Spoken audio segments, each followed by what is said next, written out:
ठीक है। कल पीएम से मुलाकात हुई आज सर, क्या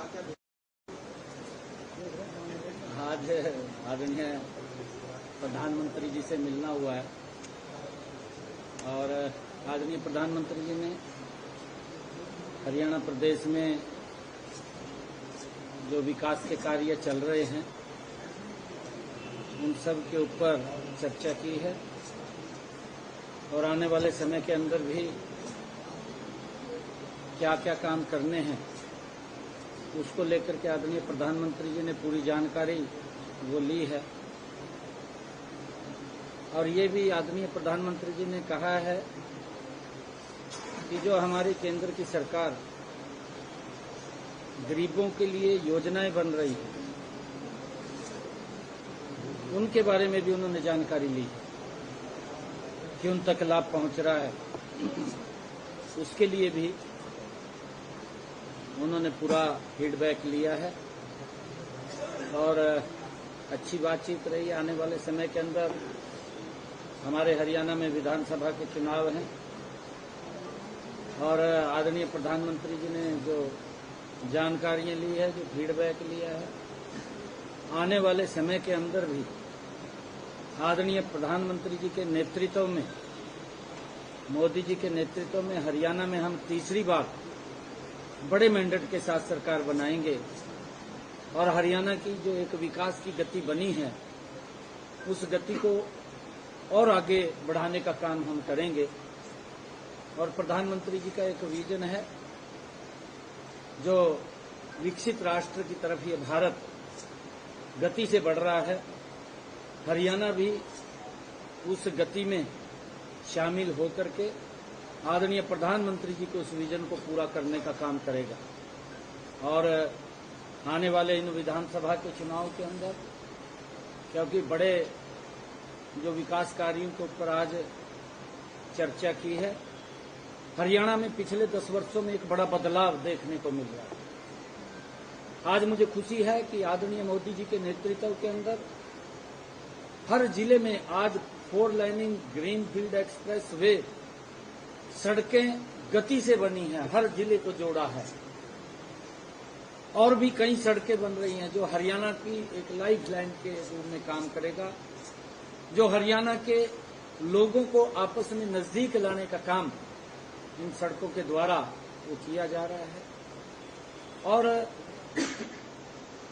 जो भी आदरणीय प्रधानमंत्री जी ने केंद्र से जो जितनी योजनाएं वो चल रही हैं उनके बारे में भी जो फीडबैक लिया, हमने बताया कि हम अंतिम व्यक्ति तक उसको पहुंचाने का काम कर रहे हैं और आगे भी ये गति तेज रहेगी। प्रधानमंत्री जी ने बहुत बारीकी से उनकी जानकारी ली। सर एक सवाल, हरियाणा सरकार ने 6 पुलिसकर्मियों को गैलेंट्री अवार्ड के लिए भेजा है जिसमें से 3 IPS ऑफिसर है। कहा जा रहा है कि उन्होंने किसानों को रोका था। आदरणीय प्रधानमंत्री जी ने एक और जानकारी ली है। हमने कल अग्निवीर जो योजना है उसको लेकर के कुछ नियम वो तय किए थे कि जो हमारे अग्निवीर हैं जो हरियाणा के अंदर जब वो आएंगे तो उनको हमने 10% का आरक्षण देने का हॉरिजॉन्टली वो निर्णय किया है। अलग अलग विभागों में, बोर्डों में, निगमों में, कॉरपोरेशन में उनको रजिस्टर करने का काम भी A-B ग्रुप के अंदर भी 5% और उनकी आयु के अंदर भी अगर अग्निवीर आता है उनको फर्स्ट समय के अंदर 5 वर्ष और फिर 3 वर्ष का रिलैक्सेशन देने का काम भी हमने निर्णय किया है और आदरणीय प्रधानमंत्री जी ने उसके बारे में भी पूरी जानकारी ली है। और क्योंकि प्रधानमंत्री जी का ये बहुत एक प्रिय विषय है और इसके तहत हमारे जो अग्निवीर हैं उनको बहुत बड़ा लाभ इसके माध्यम से मिलेगा। जो हमारे अग्निवीर आएंगे उनको भी हमने, चाहे वो किसी इंडस्ट्री के अंदर अगर अग्निवीर वहां पर सर्विस करता है और उसको 30,000 रुपया वो देते हैं तो उस इंडस्ट्री को भी हमने 60,000 रुपया उसको अलग से डिबेट देने का उसको अलग से उसका काम किया है। और हमने ये भी निर्णय लिया है कि जो हमारे अग्निवीर हैं और अगर वो अपना काम करना चाहते हैं तो उनको 5 लाख रुपए तक का जो लोन, उसको सॉफ्ट लोन मिलेगा, वो भी ब्याज मुक्त होगा। उसको भी हमने आदरणीय प्रधानमंत्री जी को बताया है कि अगर कोई इंडस्ट्री का मालिक उन अग्निवीर को लगाएगा, 30,000 रुपये देगा, तो हम उसको 60,000 रुपये की रिबेट देने का काम वो हमारी सरकार करेगी। ये भी निर्णय हमने लिया है और आदरणीय प्रधानमंत्री जी ने इसके बारे में बहुत गहनता से उसकी जानकारी ली है। मुझे अच्छा लगा है कि प्रधानमंत्री जी जो योजना है उसको जब तक वो पूर्ण रूप से नीचे तक लागू नहीं हो जाती उसकी जानकारी लेते हैं और इसका लाभ मिलता है, व्यक्ति को लाभ मिलता है, समाज को लाभ मिलता है, प्रदेश और देश को लाभ मिलता है। इस प्रकार की योजनाएं आदरणीय प्रधानमंत्री जी वो लेकर के आते हैं जिससे कि गरीब व्यक्ति वो मजबूत हो, गरीब व्यक्ति खुशहाल हो और फिर उसकी मॉनिटरिंग करना, उसकी जानकारी लेना।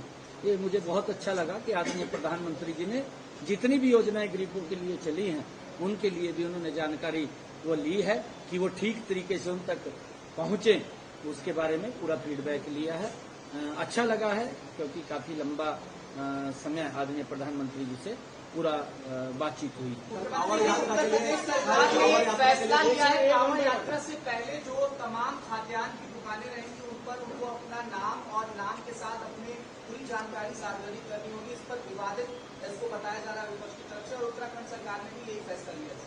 नहीं, देखिए विपक्ष के पास कोई मुद्दा नहीं है। विपक्ष इस प्रकार के मुद्दों को कहीं न कहीं समाज के साथ जोड़ने का काम करता है। हमारे जो कावड़िए हैं वो शुद्ध शाकाहारी हैं, शाकाहारी होते हैं। कोई पता नहीं चलता अभी कहाँ पर कोई अगर मांस बन रहा है या कुछ और है, तो कम से कम ये तो ध्यान में रहे ना, दुकान के आगे जहाँ उन्हें भोजन करना है, जहाँ उसने रुकना है, तो वो कम से कम इस बात का तो ध्यान रहेगा ना भी यहाँ किस प्रकार का सामान वो बनता है। अच्छा है जो निर्णय किया है सरकार ने, उसकी मैं प्रशंसा करता हूँ। सर ईडी ने एक मामला दर्ज हुआ था भूपेंद्र सिंह हुड्डा के खिलाफ, उस पर सर जो है प्रॉपर्टी अटैच की है। सर करीब 300 करोड़ की जो प्रॉपर्टी है एमपी वो जो है गुरुग्राम में अटैच की गई है। देखिए ईडी का काम है और ईडी जहाँ पर भी उनको गलत लगता है वो अपनी स्वतंत्र एजेंसी है, ईडी वो कार्रवाई करती है, वो ईडी का विषय है। ईडी जहाँ भी कार्रवाई करेगी तो वो करेंगे। सर दिग्विजय चौटाला ने एक मांग उठाई है, आपको पत्र भी लिखा है, डबवाली को नया जिला घोषित करने की मांग को कर रहे हैं। दिग्विजय चौटाला साहब को मैं कहना चाहूंगा पत्र लिखने की जरूरत नहीं, मेरे को स्वयं मिल लेते। और वो पत्र जो दिग्विजय चौटाला जी ने दिया है, हमारी कमेटी बनी है, उसके मेंबर भी थे दिग्विजय चौटाला, उनको मालूम है। उस कमेटी के अंदर वो पत्र हम भेजेंगे। वो पैरामीटर्स जो भी, चाहे वो ब्लॉक है चाहे वो जिला है, जो भी अपने पैरामीटर्स पूरे करेगा उसको जिला भी बनाने का काम करेंगे, उसको ब्लॉक भी बनाने का काम करेंगे। सर आम आदमी पार्टी आगामी विधानसभा चुनाव अकेले अपने दम पर लड़ने जा रही है, लोकसभा गठबंधन में लड़ेगी। देखिए क्योंकि वे लोग एक झूठ का सहारा लेकर के इकट्ठा हुए थे और इनके अलग अलग सबके विजन हैं, अलग अलग इनकी धाराएं हैं, एक धारा में तो चल नहीं सकते। परंतु इन्होंने इकट्ठे होकर के कि मोदी को कैसे रोका जाए, परंतु ये नाकाम रहे मोदी को रोकने में। मोदी जी बहुत बड़े मैंडेट के साथ तीसरी बार इस भारत के प्रधान सेवक बने हैं। लोग चाहते हैं मोदी जी को, मोदी जी से प्रेम करते हैं लोग और मोदी जी गरीब की चिंता करते हैं।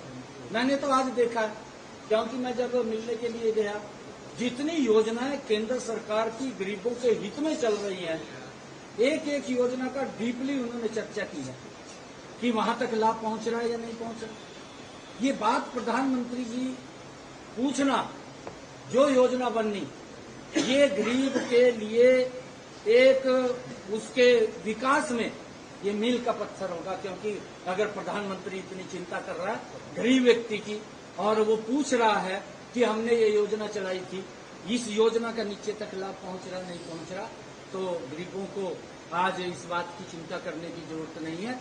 क्योंकि आज एक ऐसे सेवक के रूप में जो लोगों की ही सेवा करने के लिए इस देश को आगे बढ़ाने के लिए बैठा है और उसकी चिंता कर रहा है, ये मेरे लिए बड़ी खुशी की बात है। बहुत बहुत धन्यवाद।